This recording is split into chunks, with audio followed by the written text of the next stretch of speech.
खबर है में खुश आमदीद। मेरे साथ हैं आरिफ हमीद भट्टी साहब, तैयार मलिक साहब और मैं हूँ सईद काजी। नाज़रीन, कैप्टन सफदर साहब की गिरफ्तारी अभी तक एक कज़िया बना हुआ है और उसके पीछे कॉन्स्पिरेसी थेरीज ढूंढी जा रही हैं, इल्ज़ामात दर इल्ज़ामात। ये क्या कहानी है और क्या इसके पीछे कुछ साजिश है या नहीं है, मगर इसी पे पॉलिटिकल पॉइंट स्कोरिंग हो रही है। हकीकत क्या है ये अभी तक सामने नहीं आया। इसके साथ ही सिंध हुकूमत का क्या मुस्तकबिल ख़तरे में है, क्यों इतने ज़्यादा रिएक्ट कर रहे हैं और पहले बिल्कुल खामोश थे, इस पर बात होगी। और इसके साथ साथ हुकूमत ने 120 एहतसाब की अदालतें क्या बना सकेगी, और अगर बनेंगी तो जो आज इंक्वायरियाँ खुली हैं, फवाद के खिलाफ खुल गई है, हसन इकबाल साहब के खिलाफ खुल गई है, एजाज अहमद चौधरी साहब उनके खिलाफ खुल गई है, नवाज शरीफ साहब का एक और रेफरेंस तैयार हो गया है।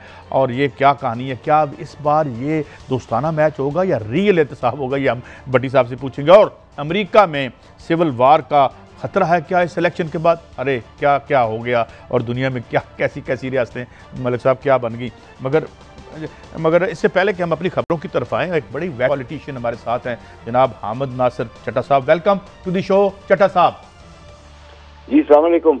वालेकुम अस्सलाम। हुजूर, मैं पहला सवाल मेरा आपसे ये है, आपने एक बड़े तवील अरसे में सियासत का गर्म सरद देखा है और बुरान भी देखे हैं। ये जहां आज सियासत खड़ी है और जैसी ज़बानें इस्तेमाल हो रही हैं और जिन जिन इदारों को अटैक हो रहा है, ये अनप्रेसिडेंटेड है। इसे आप कैसे देखते हैं और हम जा किधर रहे हैं चट्टा साहब? देखिए, गुजारिश ये है, आप एक बात ज़हन में रखें कि आप गालिबन रेफर कर रहे हैं जो पीछे तकरीरें हुई हैं, सब गिरफ्तारी हुई है। तो मैं गुजारिश करूं कि मियां नवाज शरीफ जब से वो पहली दफा प्राइम मिनिस्टर बने हैं, उनकी ये सोच है कि मुझे मैंडेट मिला है और मैंने अपनी मर्जी से सब कुछ करना है, मुझे किसी के साथ मशवरे की जरूरत नहीं है। एक तो सबसे पहले उनकी ये सोच होती है। कोई बंदा अगर कोई कमेंट कर दे, उनसे ही बात कर दे, तो वो अपने दोस्तों की महफिल में कहते हैं कि भाई देखो मैंडेट किसी के पास है और मशवरे कौन दे रहा है।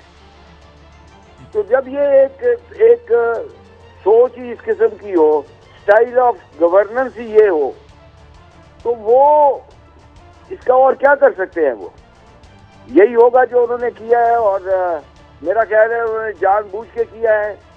और ये भी उन्होंने मेरा ख्याल है सोच लिया है कि ये उनके लिए मेक और ब्रेक का टाइम आ गया है। ये उन्होंने मेरा ख्याल है एक डेस्परेट एफर्ट मारी है to come back into mainstream politics. बिस्मिल्लाहिर्रहमानिर्रहीम। चट्टा साहब, आरिफ हमीद भट्टी अर्ज कर रहा हूँ, आप खैरियत से हैं? जी भट्टी साहब, बिल्कुल ठीक हूँ, आप खैरियत से हैं? अल्लाह। अच्छा चट्टा साहब, ये बताएं, आप एक ज़ीरक सियासतदान है और उसूलों की सियासत की आपने, क्या नवाज शरीफ साहब शुरू से ही ऐसे हैं कि हर एक अदलिया से टकराव करना, इस्टेब्लिशमेंट से टकराव करना, इवन कि उनकी जमात में भी कोई इख्तलाफ राय करता है तो उसको भी डांट देते हैं? क्या ये चीज़ें जमहूरियत के लिए बेहतर है या नुकसानदेह है जो उनका ये मैंने अर्ज किया ना, मैंने गुजारिश अभी की है कि ये, अब मैं उनके साथ वजीर था, 90 to 93 प्लानिंग एंड डेवलपमेंट का मिनिस्टर था, और जुनेजो साहब के इसरार पे मैंने ये वजारत कबूल की, वरना मैं 88 के बाद मियाँ साहब को के साथ काम करना मुनासिब नहीं समझता था अपने लिए। बहरहाल जुनेजो साहब का हुक्म था, वो हमारे पार्टी के सदर थे, तो मैंने ये वजारत कबूल की। तब से मैं देख रहा हूँ कि जब से ये प्राइम मिनिस्टर बने हैं, तब से ये इनकी सोच ही मुख्तलिफ है, यानी कि डेमोक्रेट वाली सोच ही नहीं है। मशवरा करना पसंद ही नहीं करते, कैबिनेट मीटिंग्स नहीं होती थी कई महीने। अब पार्लिमानी तर्ज हुकूमत में जो डिफाइन करता है गवर्नमेंट को, उसको कहते हैं गवर्नमेंट बाय कैबिनेट, और इधर कैबिनेट नाम की चीज ही कोई नहीं होती थी, क्योंकि कैबिनेट मीटिंग ही नहीं होती थी, ना कोई कैबिनेट से पूछता था, ना कोई मशवरा लेता था। हाँ, उनके जो करीबी कोई दोस्त होंगे कैबिनेट में या कैबिनेट के बाहर, उनसे मशवरा कर लेते हो, तो उसका हमें इल्म नहीं है। अच्छा चट्टा साहब, आप फरमा रहे हैं कि वो कैबिनेट से मशावरत भी नहीं करते थे, तो ये जमहूरियत में डिक्टेटरशिप नहीं है जो मियाँ साहब का? तो वो बिलीव ही इस बात में करते हैं, dictatorship by the prime minister. इसी को वो जमहूरियत कहते हैं।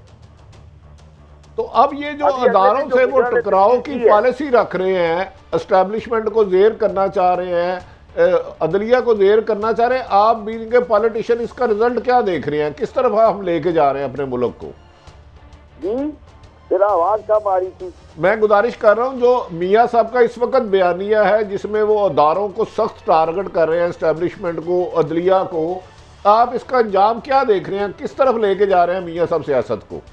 देखिए, ये शायद समझ रहे हैं इस वक्त के सारे पाकिस्तान की अवाम उनके साथ है और वो अपने अवामी ताकत से हुकूमत को, एस्टैब्लिशमेंट को, सबको जेर कर लेंगे। तो मेरे ख्याल में ऐसा तो मुमकिन नहीं है। और बाहर बैठ के ये बात करना बहुत आसान है, जरा इधर मैदान में आके बात करें तो फिर पता चले कि किस सौ बिकती है। चट्टा साहब, मैं आपसे एक तहरीक इंसाफ के हवाले से एक सवाल करना चाह रहा हूँ। फैक्ट्स ये हैं कि जब से 2-2.5 साल में ये हुकूमत आई है, बेरोज़गारी में इजाफा हुआ है, महंगाई में इजाफा हुआ है और आम आदमी की आमदनी में इजाफा हुआ है। जब इजाफा हुआ है, आमदनी में कमी हुई है, सॉरी।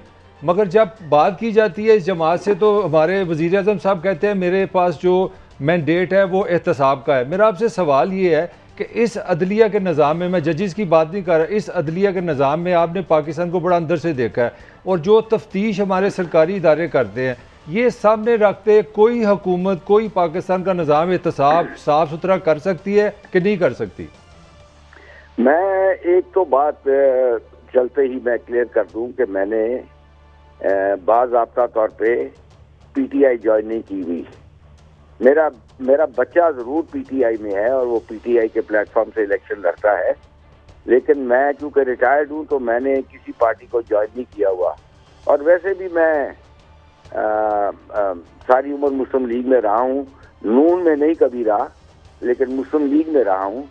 और मैं किसी और पार्टी को वैसे भी ज्वाइन करना मुश्किल है, लेकिन I can't speak on behalf of PTI. लेकिन मैं जो मोटी मोटी बातें आपने पूछी हैं उनके बारे में अपनी जो सोच है वो मैं अर्ज कर देता हूँ।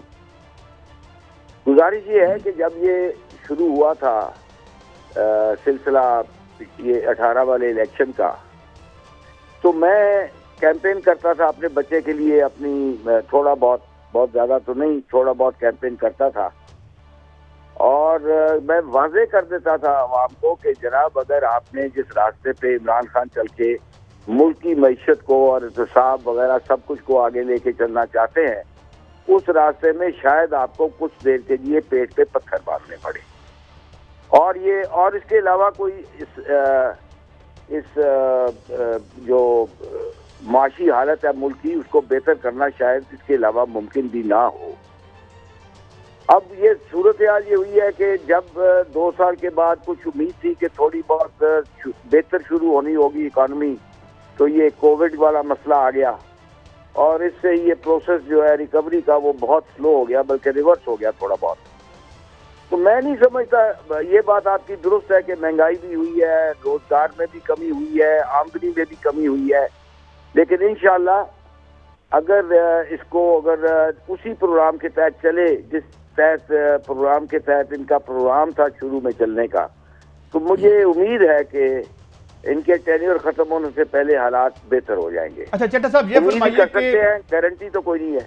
अच्छा चट्टा साहब, ये अर्ज ये है कि आप समझते हैं इस बयानिए के साथ जो पाकिस्तान से टकराव है, नवाज शरीफ मुल्क में वापस आएंगे और आके सियासत करेंगे या वही रहेंगे? आप क्या समझते हैं?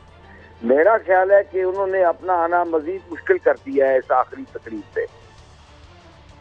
इन्होंने अपने रास्ते बंद कर दिए हैं अपनी तरफ से। शायद वो ये समझते हो कि इस तरह, जैसे मैंने पहले अर्ज किया कि ये अवामी ताकत से मैं हर चीज़ उलट पुलट कर दूंगा, लेकिन अवामी ताकत इतनी उनके पास है भी नहीं और अवामी ताकत से इस तरह जो जलसे जुलूस है, इनसे हुकूमतें तब्दील भी नहीं होती। और इन्होंने एक ऐसे जुडिशरी के खिलाफ बात करके या मुसल्लह अफवाज के खिलाफ बात करके और बाय नेम सिपा सलाह के खिलाफ बात करके उन्होंने, मेरा ख्याल है, अपने चांसेस खराब किए हैं, कोई बेहतर नहीं किए। चट्टा साहब, आप मरियम नवाज का क्या मुस्तकबिल देखते हैं सियासत में? उनका मुस्तकबिल तो नवाज शरीफ के साथ ही मुंसलिक है जी। आज खुद तो अभी मैं नहीं समझता कि उनका कोई मुस्तकबिल जो है वो नवाज शरीफ से इंडिपेंडेंट बंदे की पोजीशन में है। आगे आगे देखते हैं कैसे होता है, लेकिन अभी तक तो उनका मुस्तकबिल बिल्कुल अपने वालिद के साथ मुंसलिक है। अच्छा, इस टकराव में चड्ढा साहब बिल्कुल डायरेक्ट बराह रास्त टकराव किया, खुद आप जानते हैं वो एस्टेब्लिशमेंट की यानी पैदावार ही थे। नून लीग का क्या मुस्तकबिल है, क्या पार्टी स्प्लिट हो सकती है? कुछ लोग तो कह रहे हैं कि जी हम इस तरह तो सियासत यहाँ नहीं कर सकेंगे, मियाँ साहब तो बाहर चले गए हैं। अब मुस्लिम लीग नून का मुस्तकबिल क्या लग रहा है आपको? मुस्लिम लीग नून का जो मुस्तकबिल है अभी तो कुछ देर ऐसे ही चलेगा जैसे चल रही है, लेकिन आहिस्ता आहिस्ता इसकी जो दरारें जो पड़ी हुई हैं इसमें वो वाइडन होती जाएंगी, बड़ी होती जाएंगी, और फिर ऐन मुमकिन है कि इसके 1 या 2 या 3 हिस्से बन जाए। अच्छा, क्योंकि एक दफा जब पार्टी स्प्लिट होने लगती है तो फिर वो जरूरी नहीं होता कि 2 हिस्सों में स्प्लिट हो, 2 से ज्यादा भी बन सकते हैं। और अच्छा ये बताएं चड्ढा साहब कि एक और मिथ भी बड़ी है कि जी इनका नवाज शरीफ साहब का बड़ा वोट बैंक है। आप सियासत करते हैं अपने हलके में, आपको क्या ये नहीं लगता कि लोगों के अपने वोट हैं, वो देखते हैं एक पार्टी में चले जाते हैं और पार्टी के वोट इतने नहीं है जितने पर्सनल बिरादरी के या जाती क्लाउड के वोट हैं? आप कैसे देखते हैं? नहीं, देखिए मैं समझता हूं कि अब आहिस्ता आहिस्ता पार्टियों के वोट्स में इजाफा हो रहा है और इनफरादी वोट्स उनमें कमी हो रही है, लेकिन अभी भी बरादरियों के, पार्टियों के, धड़ों के काफी वोट हैं, पार्टियों के भी वोट हैं। लेकिन ये जो आपने बात की, जो होता है ना साइलेंट मेजॉरिटी जिसे हम कहते हैं, वो आखिरी 8-10 दिन में इलेक्शन से पहले फैसला करते हैं कि हमने किसको वोट देना है, और वो डिपेंड करेगा उस वक्त के हालात पे कि वो किसको वोट देते हैं। बहुत शुक्रिया जी मुकम्मल बात मुकम्मल करें जी, फरमाइए जी, बात मुकम्मल करें प्लीज। मैं ये कहता क्योंकि इस वक्त हुकूमत इमरान खान की है, वोट आगे इलेक्शन के करीब जाके जो होता है common voter, the silent majority जिसे हम कहते हैं, वो वोटर किसको वोट देता है वो हुकूमत की परफॉर्मेंस पे भी डिपेंड करेगा। ठीक, अगर हुकूमत की परफॉर्मेंस कुछ गुजारे वाली अच्छी हुई तो पीटीआई के वोटों में इजाफा होगा, इंशाल्लाह जरूर होगा, और अगर परफॉर्मेंस ठीक ना हुई तो जाहिर है परफॉर्मेंस के बगैर तो कोई भी हुकूमत जो है अगले इलेक्शन में कामयाबी नहीं ले सकती। चड्ढा साहब एक आखिरी सवाल करता चलूं, आप क्या समझते हैं नवाज शरीफ जो इस इंतहा पर चले गए हैं कि मुल्की अदारों को जेर करने लगे हैं, कोई गैर मुल्की ताकत की भी पुष्टपनाही उनके साथ हो सकती है या उनका माइंड सेट ही शुरू से टकराव का है? नहीं, उनका माइंड सेट ही ये है, किसी को देखिए हर कोई जो मुल्क पाकिस्तान का दुश्मन है वो ऐसे वो चाहेगा कि मुल्क में इंतशार पैदा हो, हमारे इदारे जो है वो अवाम के साथ टकराए, आपस में टकराएं। लेकिन मियां नवाज शरीफ तो शुरू से ही देखिए आपने अपना सजाद अली शाह की अदालत में क्या किया था उन्होंने, उनकी देखिए ना उनकी बनी थी किसी भी इस्तीफा सरार के साथ, जब वो अपने हाथ के बनाए हुए से नहीं बनती।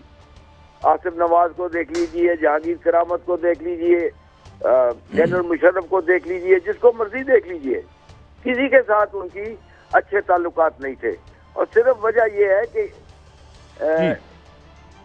वो फैसले जिसके साथ, देखिए दुनिया में कहीं भी आप जाएं तो हुकूमतें जो है वो अपना जो फॉरेन पॉलिसी है या जो दिफाई पॉलिसी है उसके बारे में अपने जो दिफाई इदारे हैं उनको कंसल्ट करती है, अमल करे ना करे उनकी कंसल्टेशन पे, लेकिन कंसल्ट जरूर करती है।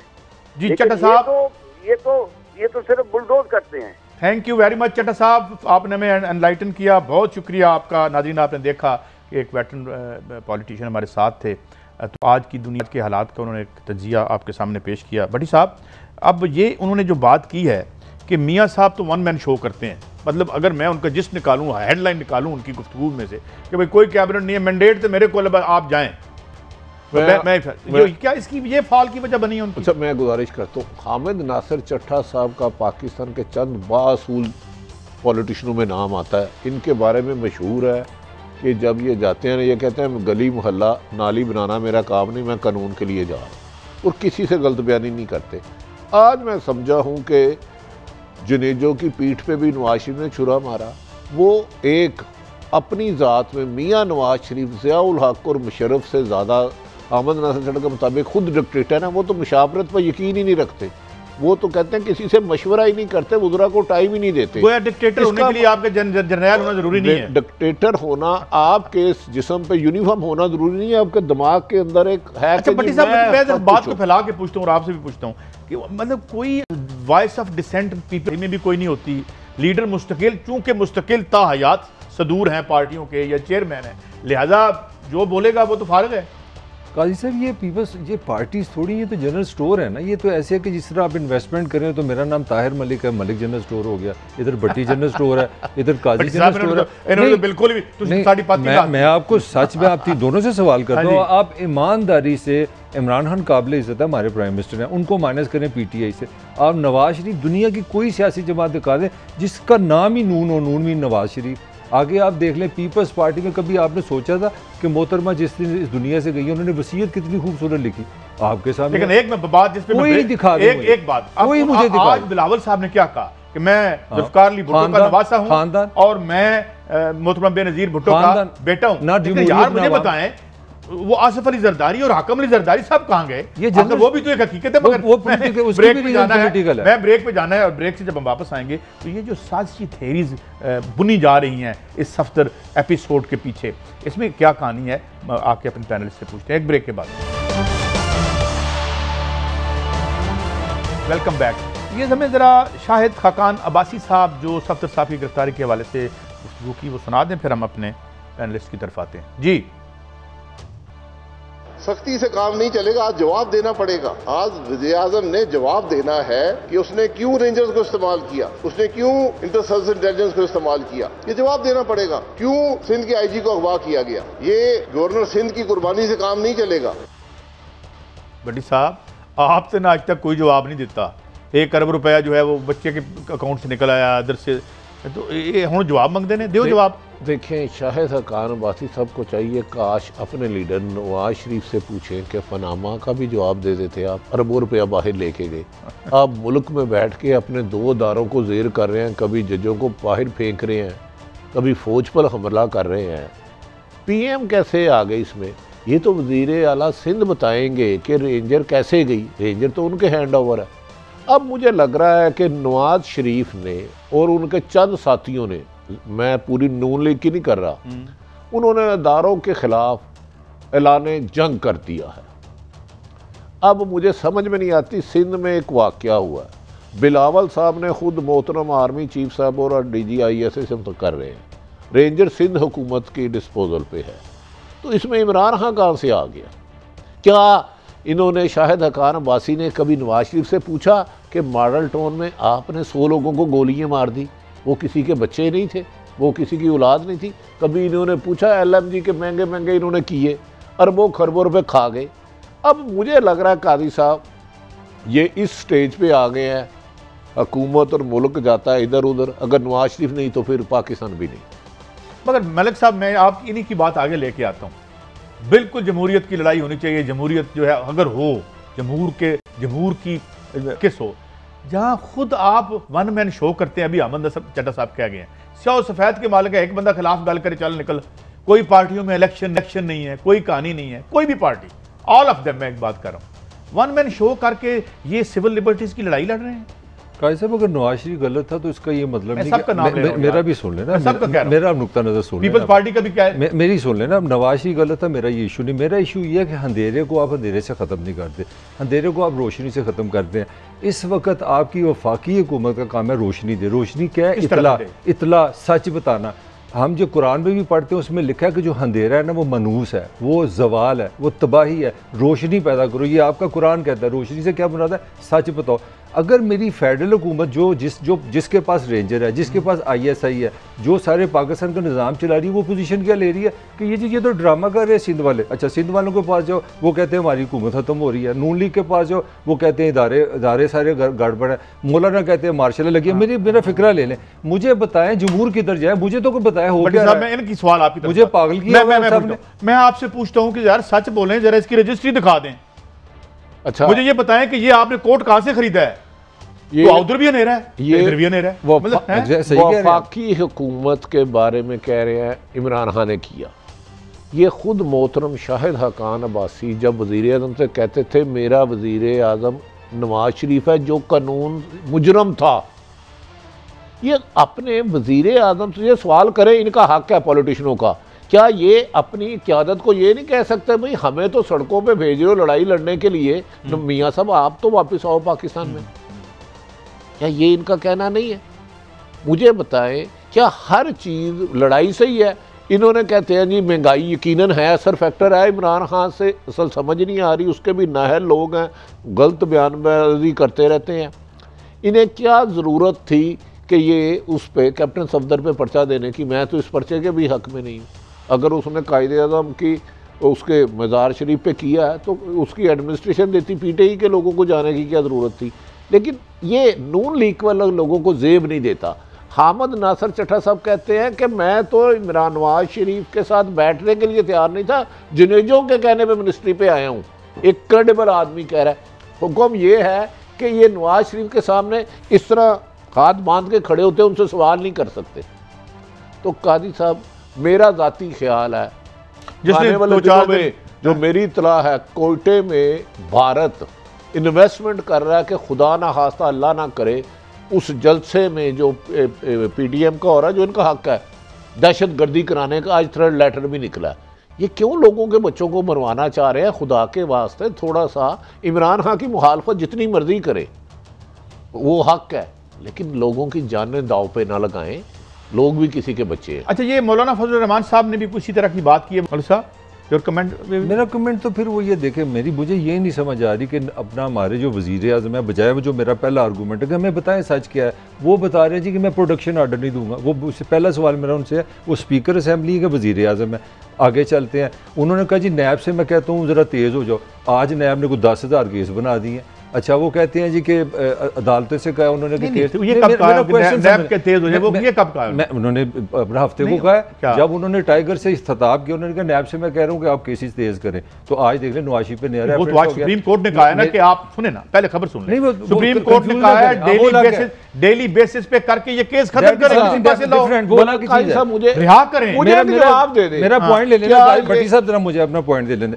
नैब ने तेजी कर दी, मरियम पे शदरे में केस हो गया, दस्तगीर खुर्रम पे गुजरांवाले पे केस हो गया, राना सनाउल्लाह पे कत्ल का केस हो गया। आप केसेस बढ़ाते जा रहे हैं, नैब को एक्टिव करते जा रहे हैं। पाकिस्तान कौन संभालेगा? मुझे कौन बताएगा सिंध में क्या हुआ है? आप बात बोले। हाँ जी, काजी साहब गुजारिश है, मुकदमा दर्ज तो मेरे ख्याल में इतने नहीं होने चाहिए। क्या इन पे जो केस हैं जाली है, झूठे हैं? क्या इन्होंने मुल्क को नहीं लूटा?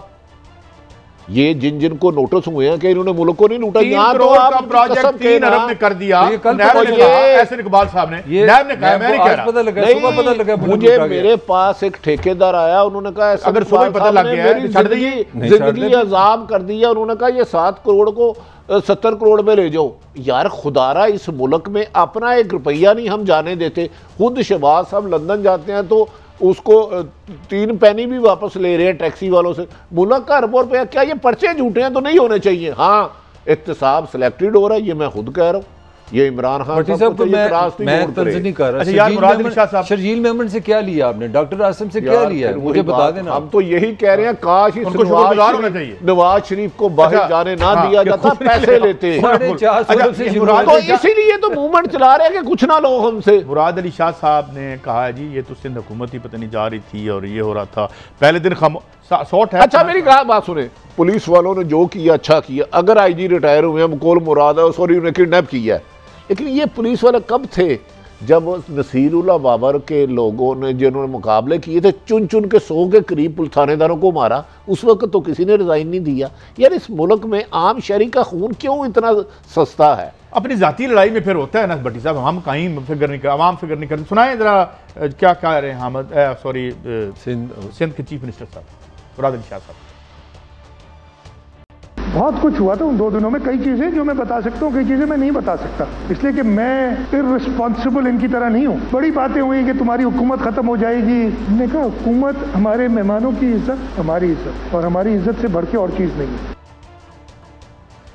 क़यामत आ जाए, आसमान गिर पड़े, हुकूमत खत्म नहीं होनी चाहिए। अच्छा काई साहब माफी चाहता हूँ, एक वक्त सूबे के वजीर आला और एक्टिव है, अगर इनमें इतनी जरूरत नहीं है, किसने कहा इनको तुम्हारी हुकूमत खत्म हो जाएगी? बताए ना, लोगों को अंधेरे में खुद रखते हो, जवाब हमसे मांगते हो। भाई आपका आईजी बकौल आपके हुआ तो आप बताओ किसने किया है? अगर सूबे के वजीर आला को नहीं पता उसका आईजी कहाँ गया है, उसके बाद आईजी ने आके सूबे के वजीर आला से मीटिंग की, आज भी की, खुद ये फैक्ट्स क्यों नहीं बताते? हर लड़ाई मीडिया के कंधे पे रख के क्यों लड़ना चाहते हैं? और जो कमजोर बंदा है वो पास जिस तरह नहीं, वो आज तो वो अपना फुटेज रिलीज हो गई है ना, उसमें जो अफसर है वो अहकाम दे रहे हैं, फोन कर रहे हैं। तो मेरे ख्याल में अगर मैं टीवी देख सकता हूँ, आप जाके पूछे ये कौन अफसर है, किसने इनको बोल दिया? यार मलक साहब ये फुटेज कहाँ से है ये भट्टी साहब, मुझे ये बताएं। फुटेज तो मेरी सिर्फ सुनना, क्या वजीर आला को आईजी साहब मिले, उन्होंने इनको सारी सूरत हाल नहीं बताई? इनका फर्ज नहीं था असेंबली में खड़े होके जनाब मेरे बंदों को फलां फलां उठा के ले गया?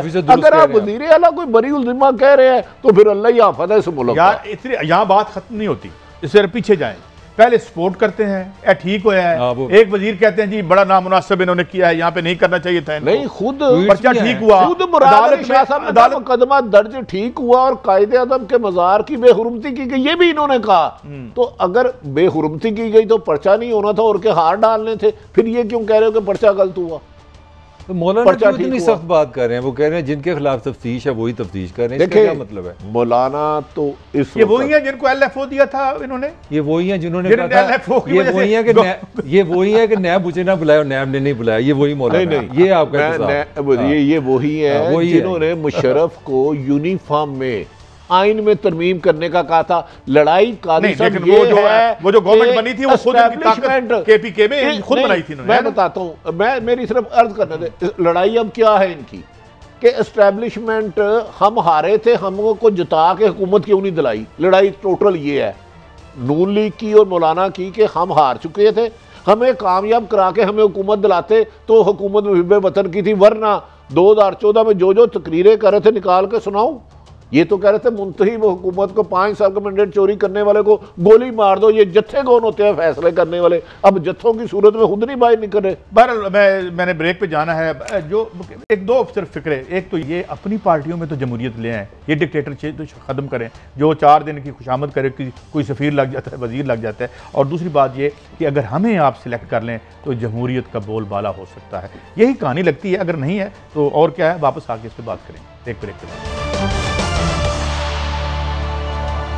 Welcome back. देखिए भट्टी साहब, पहले भी हमारी फाजिल जो सुप्रीम कोर्ट है उन चीफ जस्टिस साहब ने कहा था कि भाई अदालतें 120 बनाएं और ये ख़त्म करें, अगर बेगुनाह है बंदों को घर भेजें, अगर गुनाहगार है अंदर तो अभी ये बना हो गए विल है इनमें। देखें अपोजिशन ना बयानबाजी पे और इल्ज़ाम आप इल्ज़ाम तराशी पे ज़्यादा जोर देती है, प्रैक्टिकल नहीं करती। नैब ऑर्डिनेंस ये है कि 30 दिन में सजा हो, लेकिन ये है कि उतनी अदालतें हों, अगर रोज़ाना हेयरिंग होगी। अब 6 महीने पहले चेयरमैन नैब ने कहा था तो अगर ये अदालतें बन चुकी होती और फैसला हो चुके होते, 3 अरब का खर्चा। भाई आप खरबों रुपए तो कर्जा ले रहे हैं। हाँ। तो लगा दें अगर आप समझते हैं ये करप्ट लोग हैं, और हाँ उसमें ये शोर होना चाहिए नाइंसाफी ना हो, लेकिन हुकूमत को चाहिए प्रैक्टिकल भी कुछ करे। खुद प्राइम मिनिस्टर साहब ने कहा था अदालतें हमें बताएं हमें क्या चाहिए हमसे। ओ भाई वो आपको नैब कह रही है कि अदालतें दें तब हम बराबर। मैं गलत मैं नहीं कह रहा, तो नैब के अपने जो कानून में है कि भाई डेली हेयरिंग उसी सूरत में होगी ना, आपके पास अदालतें उतनी होगी, जज सामान उतने होंगे तब ही होगी ना, वरना एक बंदे की बारी 1 महीने बाद आ रही है तो डेली हियरिंग पॉसिबल ही नहीं है। 2 जज 750 केसों का फैसला नहीं कर सकते। इस बात पे आप नैब को गलत इल्ज़ाम लगाते हैं। जब तक आप ये 120 अदालतें नहीं बनाएंगी, सुप्रीम कोर्ट ने मेरा ख्याल है अब उम्मीद की जाती है कि मौजूदा हुकूमत इमरान खान साहब सुप्रीम कोर्ट के इस हुक्म के तहत जल्द से जल्द 120 अदालतें बनाएं, ताकि कोई बेगुनाह तो बाइज्जत बरी होकर आए, गुनाहगार है तो सजा काटे। ख्वाजा आसिफ साहब को भी आज नैब ने बुलाया था, उनकी वो जो उनकी जो माहिराना जो उनकी है एक जो देते रहे सर्विस, वो कामे के जरिए 15 या 20 लाख को 1.5 घंटे की इन्वेस्टिगेशन। सब आपको कामे के लिए बची सजा क्यों नहीं?